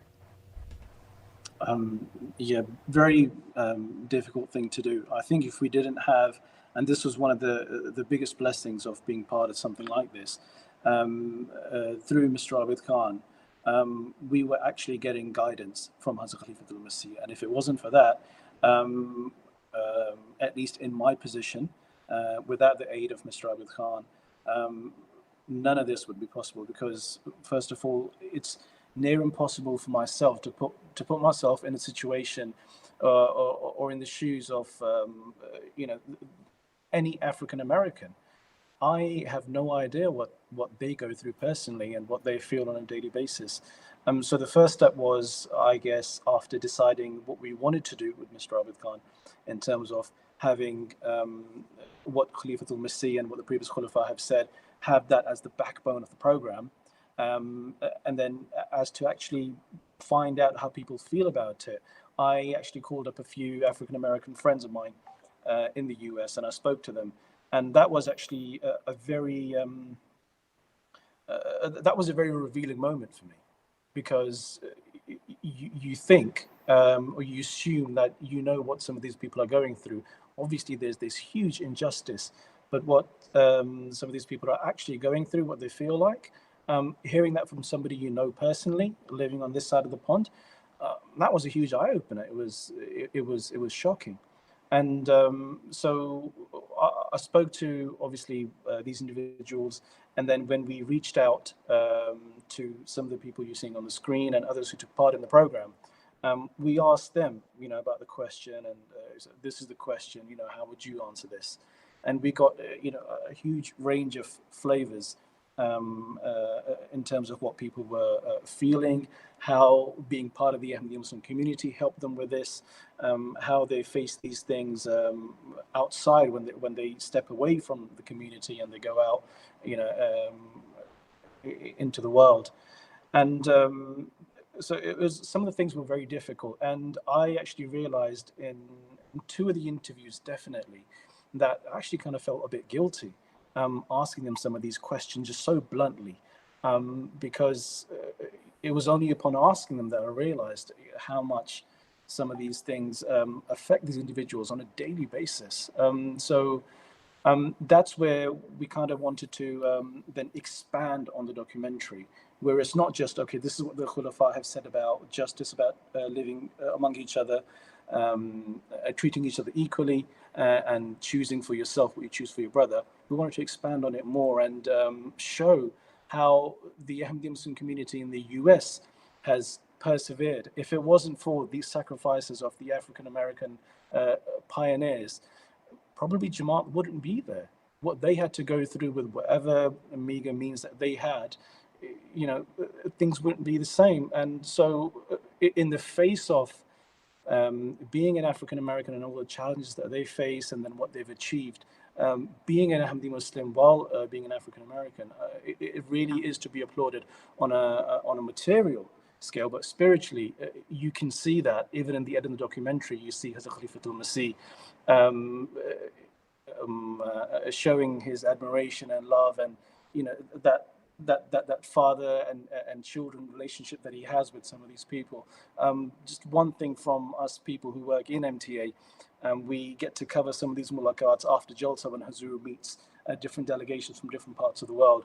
And the USA one is the one where everybody wants to, just wants to be part of the production. Why? Because it's such a magical moment. It truly is. The relationship that Hazrat Khalifatul Masih has with the American Jamaat, and especially the African Americans, it really is something to envy sometimes. So the real direction came from Hazrat Khalifatul Masih, and without his guidance, we wouldn't have been able to tackle this. One actually interesting anecdote is at the end of the program, there's a quote from Hazrat Khalifatul Masih II. And that is a quote that Hazrat Khalifatul Masih himself instructed should be added. So the quote was in Urdu, and when we got the quote, it was translated. And then just to keep the program is quite organic. There's no narration in the documentary. The whole narrative is, it goes from clip to person to another person, because we didn't want any narration in there. We wanted it to be, look, this is what life is. Here it is in front of you. There's nothing else added on there. So I called up Mr. Abdul Hay, who was another participant in the program, to record the voice for it. And then when that was shown to Hazrat Khalifatul Masih, Hazur wasn't completely satisfied. He said that this translation, I don't think it does justice to the quote of Hazrat Khalifatul Masih II. So Mr. Abdul Khan relates that Hazur then himself translated the quote and then gave that translation, and then we re-recorded it. And it just goes to show that how particular Hazur is about all these small matters. And even after the whole program, I remember in a personal letter with Hazur, I got a reply back that Hazur had said that a quote from Hazrat Khalifatul Masih III should have also been included. So I think in a future edit, that's something that will also be, it should also be included, hopefully, inshallah. Jazakallah. Alia Saiba, would you like to add on? I didn't prepare a lot for the program, again, because the time that this happened was July, and George Floyd was murdered at the end of May. And in between that time of his murder and the time when I began to be able to record, there was so much happening. There was so much pain going on, from the young people I was meeting in schools and educators who were breaking down in tears, to our Palma sisters who are feeling very, very deeply affected, as you would expect. You're seeing your son, you're seeing your husband, you're seeing your brother when you see something as traumatic as that video of George Floyd. So I didn't really have the capacity to prepare a lot of notes. I really wanted to kind of hear what the questions were and respond as sincerely as I could from the heart. And because that was the approach I took, after I finished about an hour and a half with Tokir, I ended up remembering I'd left off something. So I said, I need to record something else. Like, I didn't get to really get to the point of what I was really wanting to say. And so I had to wear the same clothes again, and we recorded some more the next day. And what I wanted to say, and I was struggling to get across in the first day, was the idea of, we shouldn't need a press release or a statement or anything external to tell us to care about this situation. We should never be so far removed from a human life to think that anybody wouldn't be anything but traumatized. We should have in our hearts, our Islam has brought us to a point where our compassion is so strong, we should know what to say and what to do immediately. We shouldn't have to wait for permission to care about each other.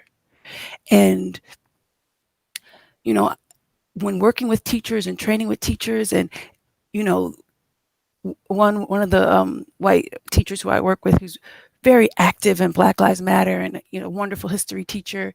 And he said very honestly, you know, I hate myself sometimes. I hate myself. And I said, I know you do, because you're associating yourself with the cop. You should be associating yourself with George Floyd. You've managed to separate your humanity in this situation so much that you've associated with a skin color, and you don't see that soul right there. We all were under that knee right there. All of humanity was killed right there. And you've allowed yourself to be separated so much that you hate yourself because you think you're the cop, when really you're George Floyd and you don't even know it. And that's what I want everyone who watches that film to think. See yourself under that knee. See your child. See your mother. Because right now in the United States, there's 65,000 missing Black girls. They don't get the hashtags that Black men get. 65,000. They don't get missing posters. People have to find them themselves on social media and put pictures up. You should see yourself as that missing person, because we're Allah's creation. This isn't a choice. We came here with Allah's will to be the color that we are and to recognize each other. And the moment we stop doing that, we lose our humanity. And if we are the community of the promised Messiah, if we're the community of love for all, where is that when we need to have someone tell us to care about someone? So for me, that's what I didn't get to say on the first day. And I had to call Tokir back and to ask him, like, let's talk some more, because I need to talk about what's really bothering me. And that for me was really bothering me, because here we are, you know, our Jamaat, our beautiful Jamaat on this ark. Yet we don't know how to care for each other. We don't know how to love each other enough to know right away how we feel and what we think. That was my child under that police officer's knee. How dare them? That was me. That was you. Jazakallah, that's a very powerful message, and to hear it in your words is amazing. I wish it was part of the documentary, actually. Abdul Latif Saib, what would you like to add?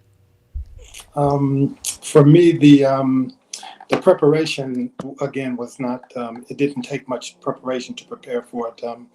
I was told that I would have the liberty and the latitude to say, exactly what I felt. And I was very satisfied with the editing, because it cut out so much of the unnecessary, self-therapy that I was giving myself on camera. But I enjoyed the process, and when I first began it, I knew that what I would say would be not only representative of myself and my Jamaat and my family. I also carried a little burden of Baltimore on my shoulder. Here in Baltimore, we've been very active with regard to the protests at that time, and there was always some little caravans going around carrying some signs, or people assembling little boycotts and protests. We've lost some people in the struggle as well, and Freddie Gray is the name of the most popular one. But so I felt a burden that I was somehow representing Baltimore as well, and so I was mindful that our struggle credentials here in Baltimore, as being considered one of those frontline cities, sometimes for unpositive things, not good things in terms of what we're known for, but Baltimore's never been known for a city that will keep quiet. We will always raise our voice. We'll always protest, and so I knew that I had a kind of a radical kind of audience that I would hope to be able to communicate to, but I also knew that we stood for peace, and any tendencies that I may have that may come out or come across as being one of those staunch, hardcore kind of Muslims. I knew that that I just had to be mindful of the kind of Muslim that I was, and my upbringing in Alabama has always shaped who I am. I'm always going to be a Southern boy, and my family, my mother was arrested, several times, and I've got family members in Birmingham. Probably the most famous of which is an uncle who's, whenever you see the water hose being sprayed in Birmingham, it's my uncle who's being tumbled over, who's being rolled over by the water hoses in Birmingham, and he's still alive. By the way, and so I felt a calling and such an opportunity to speak about where I've come from. Much of it didn't come out in the video, but I think maybe my accent comes out when I'm really relaxed, and I just knew that with the editing they could fix it up, and that's what they did. And so it wasn't a lot of preparation, but it was a lot of me that I could just let go on camera, and that was the liberty that I enjoyed. Jazakallah. Basir Sai, what about you? So I often think about when I somehow have to kind of engage in racial justice and equity work. I almost think about it this way: that to be Black, at least in the Western Hemisphere, is you kind of live your life in the struggle, right? You that's your life. You every day, every moment, every lived experience, you are invested in the struggle. And so if you have to stop a little bit to talk about it, or if you have to stop a little bit to take your kids to the park, although that might become a struggle too in that moment, you kind of you live with it, right? So you don't separate yourself. So in my own head, I don't think of preparation as in like, let me make some notes or something like that. As a professor, I always kind of think through what I'm going to say, but oftentimes something else comes out of my mouth. I mean, that's just normal to be in context and then something else happened. But I really would want to give, when I think about the golden rule, I'd love to give Tarkir Sahib some kudos here, because I remember talking to him multiple times and saying, look, I don't know if I'm going to say the kinds of things you want to hear on a documentary like this, right? And he's like, don't worry about it. Just be yourself. Khalifa Masih wants you to just talk based on what we're asking you, and it's fine. Just be who you are, And I appreciated that for so many reasons, because it's sometimes challenging in Islamic circles in general, but even in our Jamaat circles, to kind of feel like you can bring your whole self to a conversation, right? There are all these kinds of things that you have to be able to do. If you're going to say something in Arabic, did you say it right? If you're going to say something in Urdu, do you say it right? And who's going to stop and correct you, kind of thing. But he said to me, don't worry about it. Just be you, and that's what we need right now. And so I was able to appreciate that, and like Abdul Latif Balantama says, the editors do the rest. One of my own challenges too is always the recognition that a lot of these experiences are fresh for us. As both of my colleagues here talk about, this is all over the United States. I live in St. Louis. We know of the case of Michael Brown in Ferguson and so many others. And we've been involved in these kinds of things in different ways all the time, just struggling for justice. So it's always tricky. Like, if I bring my whole self, will I say something that someone will be offended by, And in the Jamaat, I'm not particularly care around the world if people are offended. But I think in the case of my brothers and sisters, I'm more looking for understanding than I am looking to offend, right? And so, the talk here was kind of able to kind of massage that in the ways that we needed to fit the themes he was kind of trying to carry in the golden rule, and I appreciated that. So I think that's how I kind of think about it in breath. You know what? Thank you. I'm sorry, I didn't want to cut you off, but it just occurred to me of one thing that I did make sure that I tried to prepare for. There are certain subjects that when I speak about, I can't hold it together on. And so I intentionally avoided certain subjects. And one of the questions guided me to some of the struggles of the people here in Baltimore. And that's one of those sensitive subjects that that I better stop talking about. Yeah, absolutely. Jazakallah. Tokir Saib, as you know, we have a subtitling team, which often comes across some of your rough cuts. So my question to you, and I came across one of your, I think, version 6s of this particular documentary. My question to you is, how did you manage to create the storyline for this documentary? Because there must have been so much left on the cutting room floor afterwards. So how did you manage to narrow your scope while working on this doc? You're absolutely right about leaving stuff out. I think we left out more than we actually put in, and that firstly goes to all the quotes and all the guidance from the different khulafa. And then all the participants that we had. Like I said, so many of the participants we had to leave out completely. That includes a few brothers and sisters from the US, and it also includes so many of the national presidents of different African countries who we had interviewed. So this particular program actually went through 23 different versions, and I believe a few of them, a part of them, Hazur in Hazrat Khalifatul Masih in some way or form had seen as well. And I have to attribute this down to the guidance and the clear guidance from Mr. Abid Khan. So it might seem like a lot, you're preparing 23 versions, but in the grand scheme of things, it's nothing. The story that we wanted to tell was obviously what had happened, what Hazur had thought about it, what the steps that Jamaat had taken, what Khalifatul Masih has been saying since the beginning, although they seem like very idealistic things, but at the end of the day, that's what the Ahmadi Muslim community is. It's the message that the Khalifatul Masih and different Khulafa have been trying to pass down, and the idea is you hammer it in until we as individuals try to emulate it within our life, and then hopefully spread it to the rest of the world.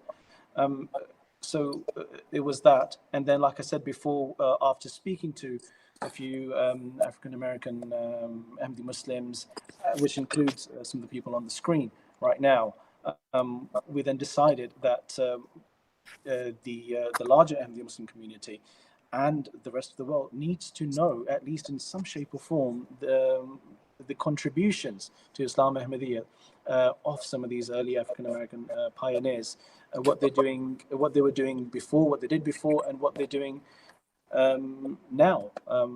Some of these individuals, mashallah, all of these individuals are senior members in the Ahmadi Muslim community of the USA, and they're doing great work, mashallah. So the narrative was literally based on that, to show what had happened, how the Jamaat condemns it, how Khulafa since the beginning have been telling us the antidote to that. And then you see what the Ahmadi Muslim community in the USA, particularly PAMA USA, both the men's and the women's side, what they're trying to do, and they're trying to really weed out these issues from the roots.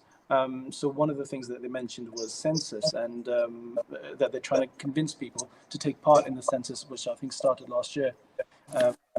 And the previous census, I found out that minorities in the previous census in the US, they were heavily misrepresented. And from the minorities, the African Americans were the ones who were missing the most. There were more than 9% African Americans who were missing in the actual census. And so those are the areas where the Ahmadi Muslim community in the US is concentrating, and the other cast members, they're at the forefront of all these efforts, and they'll tell you a lot more about this. So the idea was to show that the Ahmadi Muslim community is not just sitting on its hands. They're doing things, and they're taking practical steps to do this. It's not going to bring change, in the next day or two. The whole idea was that in that sense, protests do tend to bring an issue to the front page, but do they bring that systemic change? So the efforts that these individuals in the West, alhamdulillah, are taking, those are the ones that inshallah will bring that change whenever Allah wills, hopefully inshallah soon. So yeah, I mean, in short, that was the that was the basic idea behind it. Yes, a lot had to be left out. There was actually, if you don't mind me mentioning some of the quotes, Brother Rasir Rodney spoke about starting that change from within your families, and spreading that out through your families, bringing that change within the family, having that solid unit where children grow in a very positive environment. Sister Alia, actually, from all the great things that she mentioned, one really stuck out to me, and I was really gutted that we couldn't include it just because there wasn't a place to include it. She mentioned a beautiful thing. I remember it was about just how culture is driven by the black community across the whole world. And she said that her parents had been to China and they saw somebody wearing a Beyonce shirt or something like that. So she said that if the Ahmadis, if African American Ahmadi Muslims decided to, take Islam Ahmadiyya and make that the most popular, the most in thing, the whole world is going to follow. And I think there's no doubt in that. And there was so much else that had to be left out for the sake of narrative. But it's something it's a topic that has to be addressed over and over and over again. So, inshallah, nothing will be left out indefinitely. Jazakallah. Since we're running out of time, our last question to you is going to be first to the cast members. What is the message that you would like the audience to take away from the documentary? And I believe, Alia Saiba, you've touched on this, so could you elaborate a little bit more? Sure. And it was a billboard at the Great Wall of China of Beyonce. So that's what it was. But the message to take away for me is the khutbah after George Floyd was murdered, the first khutbah in June that Hazur gave. He related accounts of the companions of the Holy Prophet Muhammad ﷺ and the torture and the abuse that they were subjected to. And then at the end of that khutbah, he said very clearly, African Americans, take your rights, take them the right way at every level. And he was talking about government, every level that you exist, take your rights. So for me, the takeaway from the documentary and the point for it has to do with the Holy Prophet ﷺ. In that he said if he wasn't alive at his time, he wanted to be alive at our time, because these are the two times in history of humankind that Islam would be needed the most. So if the Holy Prophet can't be here with us, then he's wishing that he were. So we're those companions. That's who we actually are right here, right now. So the takeaway for me is, like Hazur said, we have to take our rights, and we have a high status. There's examples that supersede all of humanity and humankind. So for me, this documentary is a reminder of what our role is, of what our status is. As the second Khalifa's quote said, basically, leaders of the world, this is your time. And then marching orders. Yes, you can take your rights, but there's a way that we have to do it. Jazakallah. Abdul Latif Sahib? Yes. For me, the takeaway, if I would ask a viewer to take away any message from it, it would be that three things. One, Islam offers a system of living, a code of conduct, a standard of justice that is to be aspired to. And if everyone practices such a standard, then on the individual level, on the community level, on the global level, we will have the kind of peace and justice that the protesters are marching for when they talk about no justice, no peace. The second thing is that peace is the center of what we're after in Islam. It is both the ends that we're after in terms of peaceful in this life and then in the next after and in the hereafter, but it is also the means by which we seek to achieve that peace as well. And when we greet each other in peace, we're reaffirming what we're after.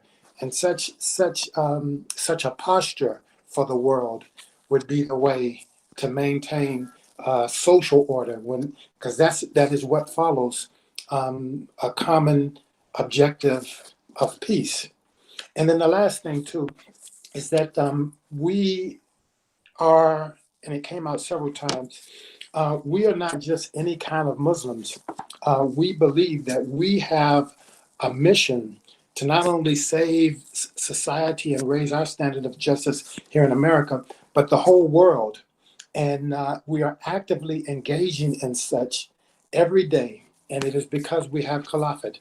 One of the brothers, Abdul Hai, put it very best. He said that he's not subjected to the kind of disorder and the discomfort that many are, because he follows, he said, Nizami Jamaat, which is the system of Jamaat.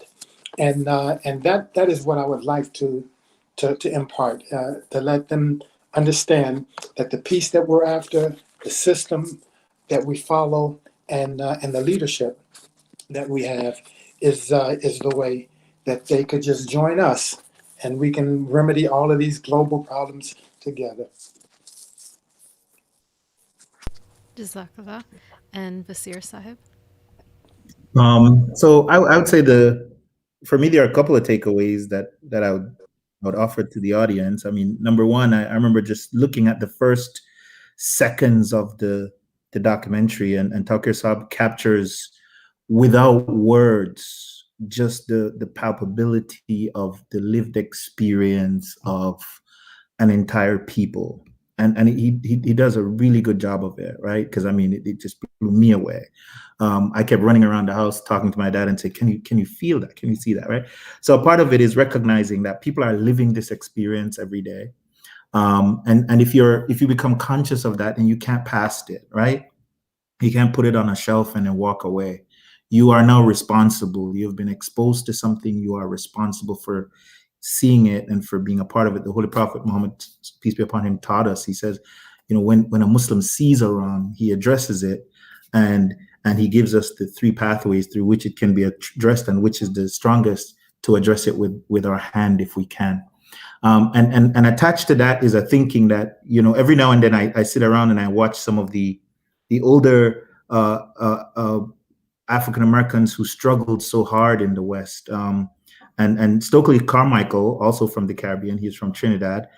He eventually leaves America and he dies a Muslim, Kwame Ture, in his last couple of years. And one of the things he reminds young people about, he said, it's easy for people to be mobilized. You can mobilize people with injustice all the time, but you have to go from mobilization to organization. And I think that is the other side of what the documentary gives us so well, right? As Muslims, as Ahmadi Muslims, we understand this thing called an organization, right? So again, we have these fancy names for it. We call it the Nizam, right? But the idea is to be a part of something that can allow you to build forward, because we're not going to fight these systems of injustice. They are systems, right? They're built as institutions. Everybody is finding out this week that the monarchy is an institution, right? I mean, the whole world's like, oh, the monarchy, it's an institution. But when Allah was laying down the groundwork for Ahmadiyya Muslim Jamaat, that is one of the things that I know for a fact that Second Khalifa Hazrat Mirza Bashiruddin, who I fell in love with years ago, and his work was very profoundly aware that the world was constructed of these systems. And so he lays the groundwork for what he would actually describe as Nizami now. He has a book on that. So if people are watching and they care about this stuff, Second Khalifa wrote many books about systems of administration. And one was called Nizami now, the New World Order. And he described Islam as this New World Order. It is the system that we're striving for. And just to connect that takeaway to what you all know is happening in America this week, everybody's waiting on their checks, right?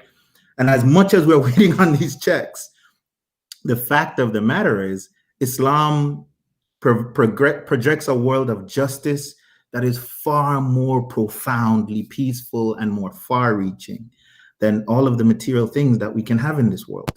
And I think that's, for me, the big takeaway from the documentary. See the injustice, don't ignore it, and then become a part of something that will allow us to project a new world, because we can't leave the world as it is. What would have been our life's work to leave the world in the condition that we find it when there's so much injustice in it? Jazakallah. And Tokir Saib, what message would you like our viewers to take away from your documentary?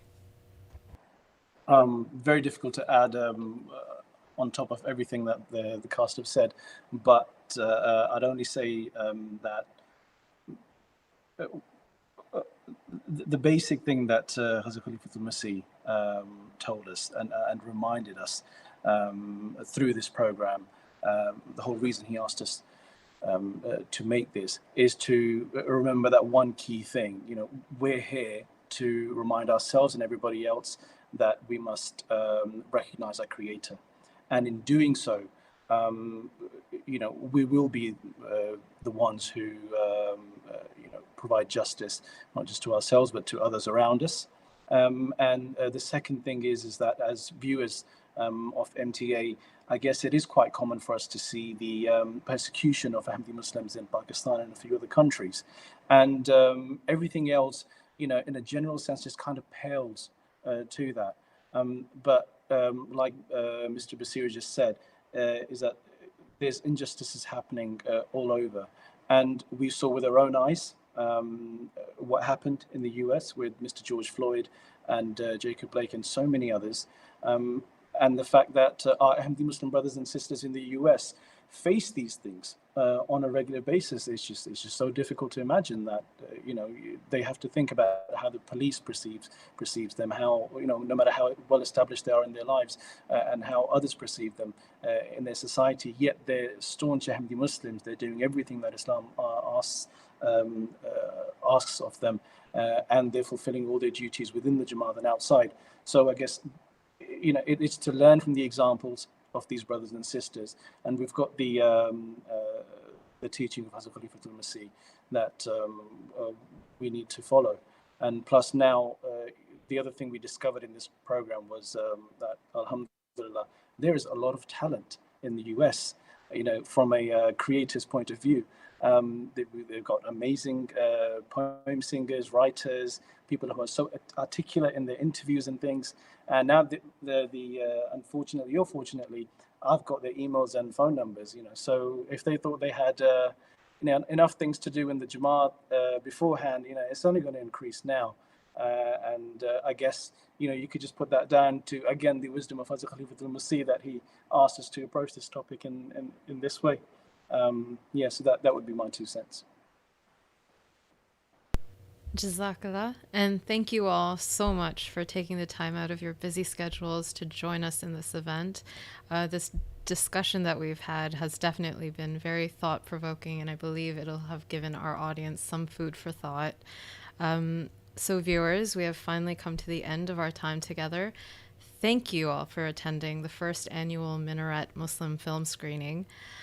Before we go, I would like to give special thanks to York University, the Ahmadiyya Muslim community, and the National Department of Education, and MTA International Canada Studios for providing the resources to run this event. Thank you to AS Chemical Laboratories for sponsoring our giveaway, which closes tonight. And thank you to Dr. Janine Marchessault and Claudio Sicandolfo from the Department of Cinema and Media Studies at York University for their guidance and support throughout this project, as well as Sidra and Adlan Mirza for their assistance with our social media pages and our streaming. Thank you as well to the social media team of MTA Canada for their assistance in promoting the event this week. And to you, dear viewers, thank you for spending your time with us this weekend, both Saturday and Sunday, and watching some of these amazing documentaries. I really hope you were able to enjoy the experience and our discussions with our talented cast and crew members. So while we've come to an end for this year, if you have any comments or additional inquiries, please feel free to email us at minaretfilm@gmail.com, or reach out to us on social media. Our handle is @minaretfilm on Twitter, Instagram, and Facebook. Hopefully, we will be back next year with new themes and new documentaries. Thank you all for joining us. Assalamu alaikum wa rahmatullahi wa barakatuhu. Peace and blessings of Allah be upon you all. Jazakallah. Alhamdulillah. Assalamu alaikum. Assalamu alaikum. Assalamu alaikum. Assalamu alaikum.